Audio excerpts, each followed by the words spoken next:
Hello students, मागील लेक्चरमध्ये आपण molecular theory of a surface tension हा टॉपिक पाहत होतो. तर त्यामध्ये काही बेसिक डेफिनेशन्स आहेत पहा सरफेस टेन्शन समजून घेण्यासाठी. तर त्या डेफिनेशनपैकी आपण इंटरमॉलिक्युलर फोर्स ही पहिली जी डेफिनेशन आहे ती आपण पाहिली. त्याच्यानंतर त्यामध्ये दोन टाईप्स होते पहा, कोहेजिव्ह फोर्स आणि अडेजिव्ह फोर्स. तर त्यानंतरची जी नेक्स्ट डेफिनेशन आहे किंवा नेक्स्ट पॉईंट आहे रेंज ऑफ मॉलिक्युलर फोर्स. तर पहा त्याची डेफिनेशन आपण पाहूया. The range of molecular force is the maximum distance from a molecule up to which the molecular force is effective is called the range of molecular force.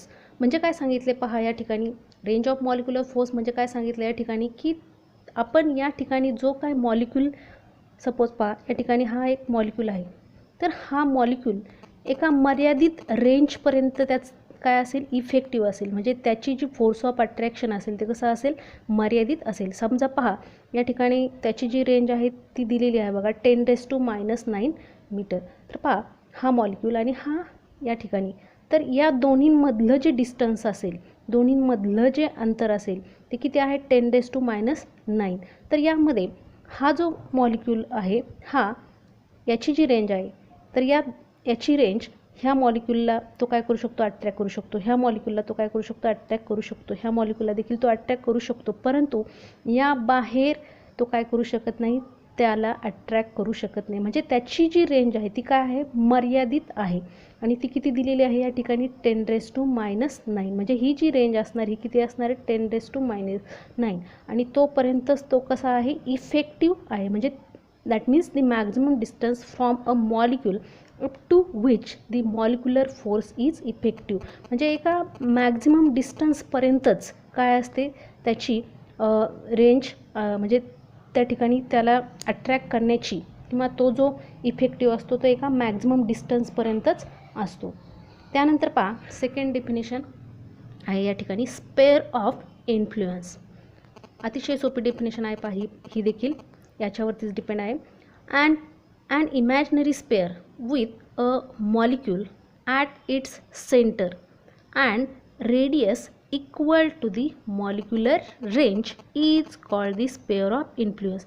म्हणजे काय सांगितलं या ठिकाणी त्यांनी, an imaginary sphere with the molecule as its center and the radius equal to the molecular range. म्हणजे पहा या ठिकाणी हा जो मॉलिक्यूल आहे हा मॉलिक्यूलचा काय सेंटर आहे आणि त्या सेंटरला काय करायचं आहे या ठिकाणी आपल्याला एक इमॅजिनरी स्पेअर काय करायचा आहे, ड्रॉ करायचा आहे. पण तो कुठपर्यंत ड्रॉ करायचा आहे, कुठून ड्रॉ करायचा आहे, त्याची जी मॉलिक्युलर रेंज आहे इज इक्वल टू काय घ्यायचं त्या ठिकाणी रेडियस. म्हणजे या पद्धतीने पहा आपण काय करू शकतो या ठिकाणी, हा काय झाला, ह्या मॉलिक्यूलच्या सेंटरपासून आपण काय केला, एक इमॅजिनरी स्पेअर काय केला, ड्रॉ केला. आणि याची जी म्हणजे या ठिकाणी हा जो ड्रॉ केला आहे हा इमॅजिनरी स्पेअर, तर याची जी रेडियस आहे ती किती आहे, is equal to the molecular range. आणि या ठिकाणी ती मॉलिक्युलर रेंज किती आहे पहा 10⁻⁹. म्हणजे त्याच्या मॉलिक्युलर रेंजपर्यंतच काय घेतली आपण त्याची रेडियस आणि त्यापासून काय केला आहे तो इमॅजिनरी स्पेअर काय केला आहे आपण या ठिकाणी ड्रॉ केला आहे. आणि काय सांगितले पहा, the intermolecular force is effective only within the sphere of influence. म्हणजे त्या ठिकाणी त्याची जी म्हणजे या ठिकाणी इंटरमॉलिक्युलर फोर्स जो आहे तो जो इफेक्टिव्ह आहे within only the sphere of influence. फक्त स्पेअर ऑफ इन्फ्लुएन्समध्येच काय राहतील ते इफेक्टिव्ह राहतील. त्यानंतरचा पॉईंट आहे पहा, डेफिनेशन आहे नेक्स्ट सरफेस फिल्म. तर काय सांगितले पहा या ठिकाणी, surface film that means the surface layer of a liquid with thickness equal to the range of intermolecular force called the surface film. तर पहा त्यासाठी आपण या ठिकाणी एक डायग्राम काढूया.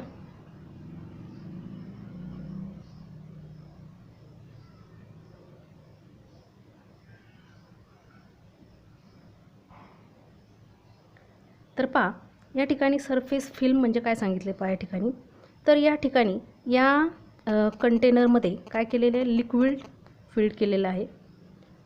तर हा जो आहे हा झाला त्याचा फ्री सरफेस. हा लिक्विडचा वरचा जो सरफेस आहे तो झाला फ्री सरफेस.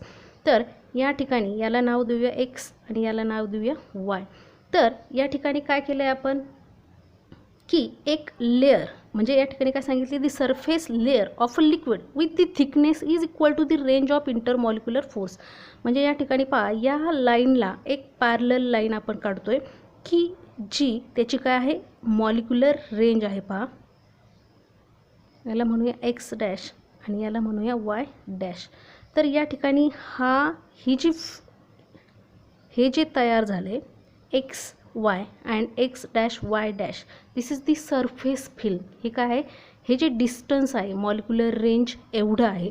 ह्या दोन्हींमधलं जे डिस्टन्स आहे हे मॉलिक्युलर रेंज एवढं आहे. पहा, दिस is the molecular range.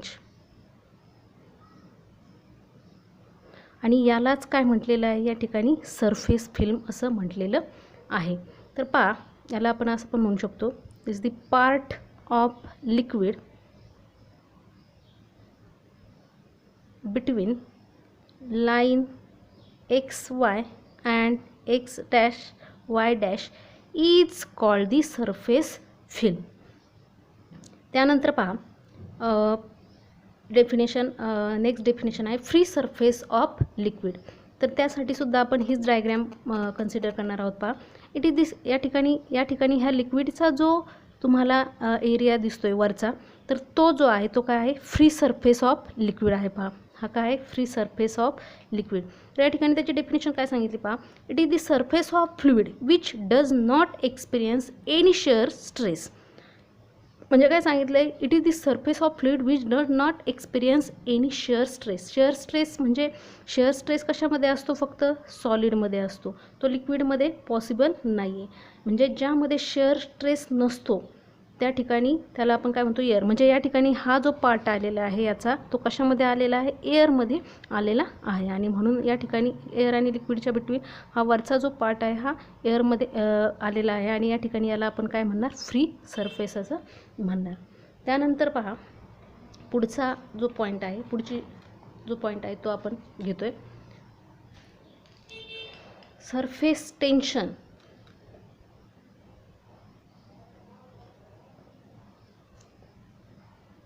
surface tension on the basis of molecular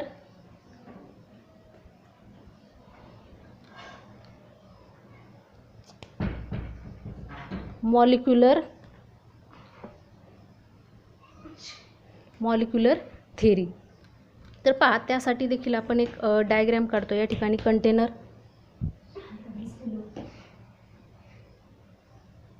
घेतला,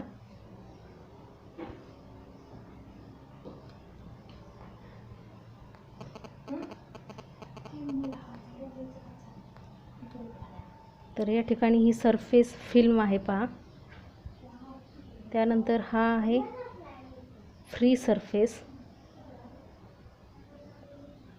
तर पहा, या ठिकाणी आपण काय पाहणार आहोत, मॉलिक्युलर थेरी. या ठिकाणी आपण ही जी मॉलिक्युलर थेरी आहे, तर त्यासाठी surface tension on the basis of molecular theory. तर त्यासाठी आपण या ठिकाणी 3 पॉईंट कन्सिडर करतोय. या ठिकाणी याला म्हणूया ए, जो पूर्ण हा कंटेनर आहे आणि ह्या कंटेनरमध्ये सपोज वॉटर घेतला आपण, तर या ठिकाणी ही जी आहे ही काय फिल्म आहे, सरफेस फिल्म आहे आणि हा त्याचा फ्री सरफेस एरिया आहे लिक्विडचा. तर या ठिकाणी आपण लिक्विडमध्ये हा एक पॉईंट घेतला, तो आहे ए. त्यानंतर या फिल्ममध्ये एक पॉईंट घेतला बी आणि या ठिकाणी एक पॉईंट घेतला, दिस इज कॉल्ड दी सी. तर पहा, कन्सिडर ऑन दिस मॉलिक्यूल ए. आता हा जो मॉलिक्यूल ए आहे, तर हा ए मॉलिक्यूल पूर्णपणे काय आहे, लिक्विडमध्ये आहे. म्हणजेच या मॉलिक्यूलवर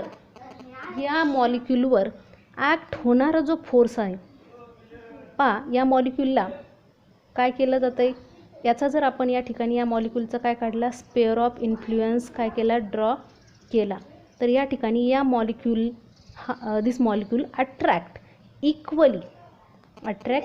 इक्वली ऑल डिरेक्शन, म्हणजे प्रत्येक डिरेक्शनला कसा होतोय तो इक्वली अट्रॅक्ट होतोय, म्हणजे प्रत्येक डिरेक्शनला, म्हणजे या ठिकाणी त्या मॉलिक्यूलला प्रत्येक ठिकाणचा मॉलिक्यूल काय करतोय, अट्रॅक्ट करतोय. त्यामुळे या मॉलिक्यूलवर ॲक्ट असलेला जो नेट फोर्स आहे, म्हणजे हे जे मॉलिक्यूल्स आहेत हा पूर्णपणे काय आहे, लिक्विडमध्ये आहे. त्यामुळे या ठिकाणी कुठला फोर्स याच्यावर ॲक्ट असणार आहे, cohesive force.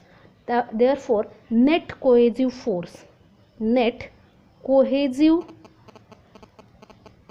Force on molecule काय असेल, नेट कोहेजिव्ह फोर्स काय असेल या मॉलिक्यूलवर, काय असेल, कारण तो पूर्णतः काय आहे, लिक्विडमध्येच आहे आणि इक्वली काय होतो, अट्रॅक्ट होतोय एव्हरी डिरेक्शन. म्हणजेच या ठिकाणी net cohesive force acting on this molecule A is equal to काय असेल, 0 असेल. नाव द मॉलिक्यूल बी.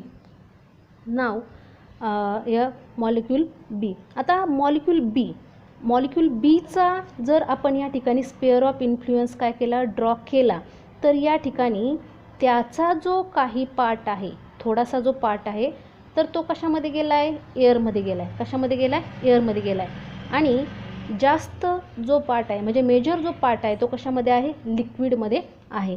तर या ठिकाणी देखील पहा, हे लिक्विडचे जे मॉलिक्यूल्स आहेत ते काय करतायत, ह्या मॉलिक्यूलला काय करतायत, अट्रॅक्ट करतायत as compared to air molecule. म्हणजे या ठिकाणी पहा, जर आपण याच्याशी जर याची तुलना केली तर या ठिकाणी एअर मॉलिक्यूल, हे एअर आणि या ठिकाणी कुठला फोर्स ॲक्ट असेल याच्यावर, अडेजिव्ह, आणि इथे कुठला असेल, लिक्विड कोणता असेल, तर या ठिकाणी कोहेजिव्ह फोर्स ॲक्ट असेल. म्हणजेच जर या ठिकाणी काय केलं, वॉटर मॉलिक्यूल घेतला, वॉटरवर कुठला फोर्स ॲक्ट आहे, कोहेजिव्ह फोर्स, तर तो कसा आहे, ह्याच्याशी जर कम्पेअर केला तर तो कसा आहे, जास्त आहे.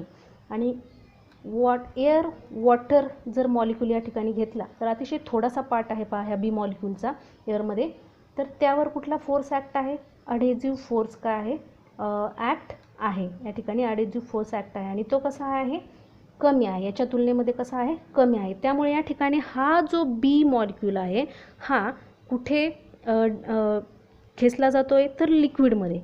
म्हणजेच याच्यावर ॲक्ट असणारा नेट कोहेजिव्ह फोर्स जो आहे, that means net cohesive force on molecule B is downward direction. म्हणजे कुठल्या डिरेक्शनला आहे तो, डाऊनवर्ड डिरेक्शनला. And therefore the molecule B will get attracted into liquid.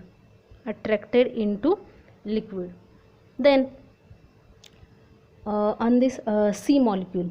आता पहा, या ठिकाणी C मॉलिक्यूल कन्सिडर केला, तर या ठिकाणी या C मॉलिक्यूलचा हाफ पार्ट कुठे आहे, सरफेस फिल्ममध्ये आहे, आणि हाफ पार्ट कुठे आहे, एअरमध्ये आहे. तर या ठिकाणी पहा, तर या ठिकाणी देखील आता पहा, या ठिकाणी हे सरफेस फिल्ममध्ये असलेले जे मॉलिक्यूल्स आहेत यावर देखील डाऊनवर्ड डिरेक्शनने काय होतोय, जास्तीत जास्त काय केला जातोय, फोर्स लावला जातोय. म्हणजे ह्या मॉलिक्यूल देखील काय करतायत, खाली येण्याचा प्रयत्न या ठिकाणी करतायत. त्यामुळे या ठिकाणी पहा, ह्या सरफेस फिल्मवर असणारे जे मॉलिक्यूल्स आहेत, या ठिकाणी या सरफेसवरचे मॉलिक्यूलसुद्धा काय करतायत, ह्या सी मॉलिक्यूलवर डाऊनवर्ड डिरेक्शनने काय करतायत, फोर्स लावतायत. देअरफॉर दी नेट फोर्स, त्यामुळे या ठिकाणी देखील नेट कोहेजिव्ह फोर्स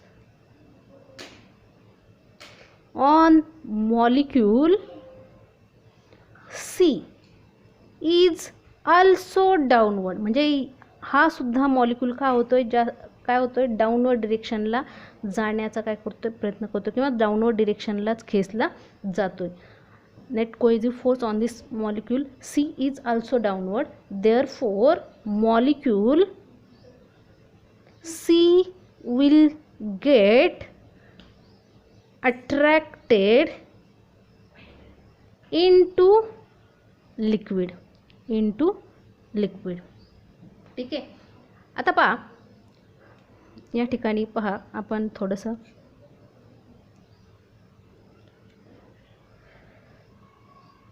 ह्या सरफेसवर आपण काय केलं, हे मॉलिक्यूल कन्सिडर केले.